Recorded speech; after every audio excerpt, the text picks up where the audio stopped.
bạn xong chùn sầm nô lục rù mùi tiết bẹ quan sầm nô này ôn sạp mà rí chơi mà ọt đấy còn xua tha ta ở quay tới chia ắt tận đây chỉ vết rồi bỏ lục rù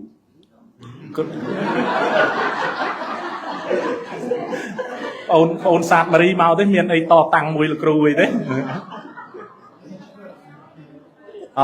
còn ọt bàn màu tại còn đặt sầm nô chùn lục rù mùi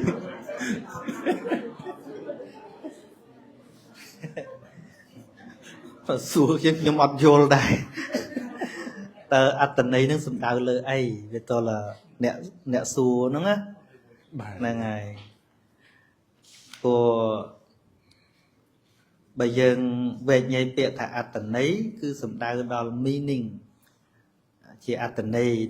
để miền ởក្នុងជីវិតហ្នឹងហើយជីវិតមានន័យថាម៉េចហើយជីវិតហ្នឹង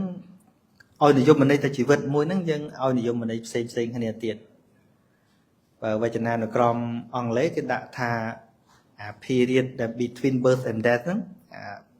អាចន្លោះពីកើតទៅងាប់ហ្នឹងអាហ្នឹងជីវិតហើយយើងធម្មតាយើងថារស់នឹងឯងជីវិតតែស្លាប់គេហៅអស់ជីវិតប៉ុន្តែក្នុងធម៌ព្រះអង្គនិយាយអញ្ចេះថារស់មានតម្លៃនិងរស់អត់តម្លៃអញ្ចឹងណាព្រះអង្គសម្ដែងថាយោវាសៈសតាំងជីវេបុគ្គលណារស់នៅអស់រយនៃឆ្នាំអបសੰឧទយបយ៉ាងក៏ប៉ុន្តែមិនឃើញនៅការកើតនិងការរលត់នៃរូបធម៌និងនាមធម៌ក្នុងជីវិតនេះអត់ឃើញដល់តួជីវិតដែលវាកើតពីអីប្រែប្រួលយ៉ាងណារាល់ថ្ងៃហ្នឹងមិនឃើញអាហ្នឹងព្រះអង្គថាអត់ប្រសើរទេឯកាហੰជីវិតាំងសាយោបសតោឧទយបយ៉ាង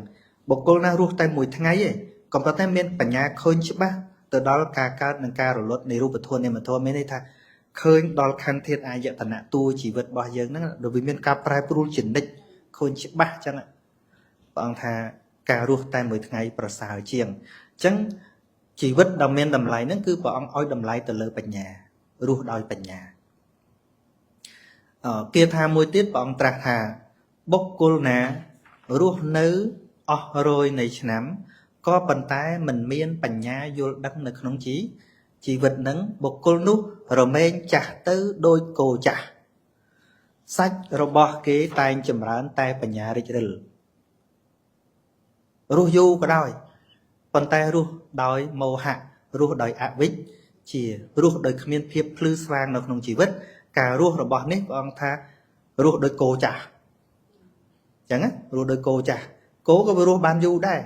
ប៉ុន្តែចម្រើនតែសាច់ទេខំតស៊ីហ្នឹងគឺចម្រើនតែសាច់ទេវាគ្មានបញ្ញាអីទេអញ្ចឹងការគ្រាន់តែចង់រស់នៅដោយមិនមានបញ្ញាឃើញច្បាស់នៅសច្ចធម៌ក្នុងជីវិតនេះការរស់យ៉ាងនោះហាក់ដូចជាគោចាស់ប៉ុន្តែរស់តែមួយថ្ងៃក៏ដោយប៉ុន្តែមានបញ្ញាឃើញច្បាស់នៅសច្ចធម៌ការរស់នោះទើបរស់មានតម្លៃមានប្រយោជន៍មានអត្តន័យហ្នឹងថាមានអត្តន័យក្នុងឯងហើយខ្ញុំហ្នឹងវាអត្តន័យច្រើនណានឹងអត្តន័យហ្នឹងក៏មានអត្តន័យមានសជាតិក៏មានដែរស្គាល់សជាតិទេស្គាល់គ្រូបាទអ្វីដែលជាសេចក្តីពេញចិត្តរបស់ខ្ញុំផ្ទាល់ណាខ្ញុំឃើញតម្លៃនៃជីវិតរបស់ខ្ញុំហ្នឹងគឺត្រង់ដែលអាចផ្ដល់សេចក្តីសុខឲ្យអ្នកដទៃតាមអាហារខួរក្បាលអាហ្នឹងដែលអ្វីដែលខ្ញុំពេញចិត្តជាងគេពួកខ្ញុំគ្មានអីចែកក្រៅពីអានោះទេបាទហើយនៅពេលដែលខ្ញុំមិនបានធ្វើកិច្ចការងារហ្នឹងខ្ញុំចេះតែគិតថាមួយថ្ងៃកន្លងទៅដូចខាតប៉ុន្តែនៅពេលដែលដើរជួបទៅមនុស្សដែលមានសេចក្តីទុក្ខកង្វល់អីទៅគាត់យកធម៌ហ្នឹងទៅអនុវត្តទៅបានស្បើយពីភាពតានតឹងក្នុងចិត្តទៅខ្ញុំគិតថាមានប្រយោជន៍មួយថ្ងៃនៃការរស់ហ្នឹងមានប្រយោជន៍ខ្ញុំឃើញមានប៉ុណ្ណឹង